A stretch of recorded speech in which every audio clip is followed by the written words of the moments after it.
So hey and hello what's up guys, welcome back to my another video. I hope আপনারা সকলে ভালো আছেন এবং আমিও ভালো আছি। সো আজকের এই ভিডিওতে আমরা আবারও ইয়ামা এফজেডএস ভার্সন 4 এই বাইকটাকে নিয়ে কথা বলবো। আজকের এই ভিডিওতে আমরা এই বাইকটার খারাপ দিক এবং ভালো দিক সম্পর্কে জেনে নিব।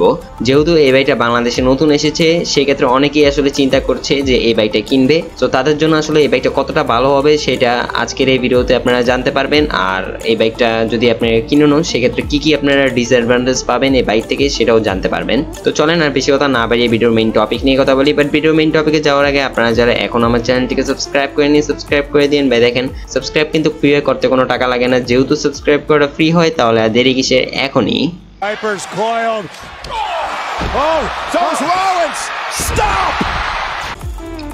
সো শুরুটাই করি এই বাইকের খারাপ দিক নিয়ে, কেননা মানুষ ভালো দিকের তুলনায় খারাপ দিকটাকেই বেশি প্রাধান্য দিয়ে থাকে। হাজারো ভালো দিকের মধ্যে আপনারা যদি একটা খারাপ দিক পান, সেক্ষেত্রে ওই একটা খারাপ দিক নিয়ে আপনারা পড়ে থাকেন। সো যাই হোক, প্রথমেই যে খারাপ দিকটা এই বাইকের রয়েছে সেটা হলো এই বাইকের ইঞ্জিন এবং পাওয়ার কনফিগার। এই বাইকের ইঞ্জিনটা এই বাইকের প্রাইস অনুযায়ী কোনো দিক দিয়েই যায় না এই বাইকের সঙ্গে, কেননা এই বাইকে যে ইঞ্জিন ব্যবহার করা হয়েছে সেটা হলো 149 সিসির 4 স্ট্রোক টুবাল সিঙ্গেল সিলিন্ডার এয়ার কুলেটের এসওএসির একটা ইঞ্জিন। এই বাইকে যেহেতু টুবাল ব্যবহার করা হয়েছে, সেই ক্ষেত্রে পারফরমেন্স আপনারা খারাপ পাবেন, সেটা তো স্বাভাবিক।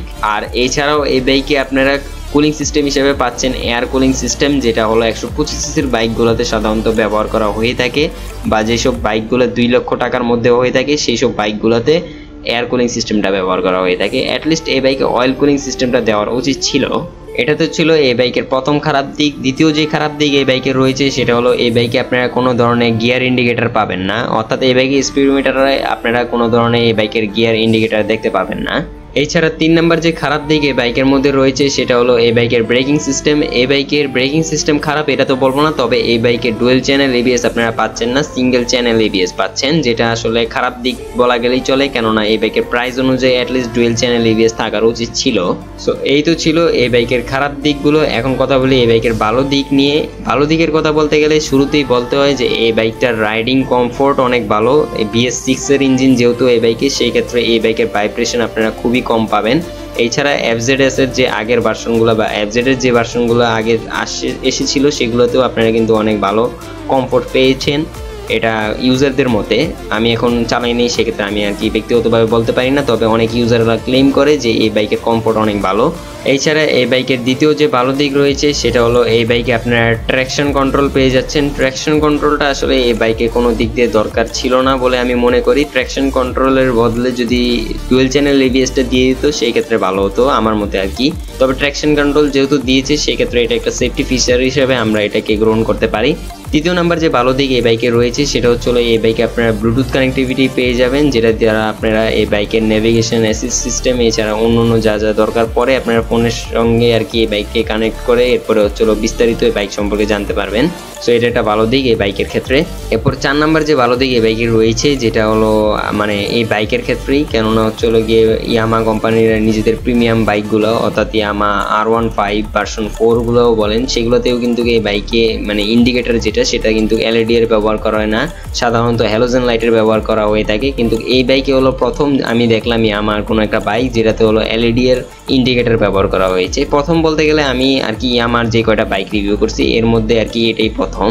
এছাড়া এই বাইকের হ্যালোজেন লাইটের ইন্ডিকেটর ব্যবহার করলে যে একদম আহামরি বাইকের অনেক বড় ক্ষতি হয়ে যেত, এরকম কোনো বিষয় না, বা ডিসঅ্যাডভান্টেজ হিসেবে এটাকে ধরা যায় না। সো এই তো ছিল এই বাইকের ভালো আর খারাপ দিকের বিষয়গুলো। এখন বলি যে এই বাইকটা আপনাদের কেনার উচিত কি উচিত না। সো যারা আসলে একটা স্পোর্ট ক্যাটাগরির বাইক বা যারা আর কি একটু পাওয়ারের মধ্যে বাইক খুঁজছেন, যেসব বাইক আর কি পাওয়ার বেশি হয়, এরকম বাইক যারা খুঁজছেন তাদের জন্য এই বাইকটা ভালো হবে না, কেননা এই বাইকের পাওয়ার অতটা বেশি না। বাট যারা আসলে ডেইলি ইউজের জন্য একটা বাইক কিনতে চান, তাদের জন্য এই বাইকটা একদম বেস্ট হবে। আর আমি জানি যে এই বাইকটা যারা কিনবে তারা আসলে বেশিরভাগ ক্ষেত্রে 35 বছরের উপরে তাদের এজ হয়ে থাকবে, কেননা ইয়ং জেনারেশনের কোনো পোলাই পাইনি এই বাইক কিনবে বলে আমি মনে করি না। সো যাই হোক, এই তো ছিল আজকের এই ভিডিও। আই হোপ আপনারা আজকের এই ভিডিওটা এনজয় করেছেন। ভিডিওটা যদি ভালো লাগে থাকে তাহলে লাইক এবং কমেন্ট করতে বলবেন না। আর যদি একটু বেশি ভালো লাগে তাহলে যা করতে হবে সেটা আমি বলবো না, সেটা আপনার আর আমার বিপ্লব ভাই বলবে। বিপ্লব ভাই বলে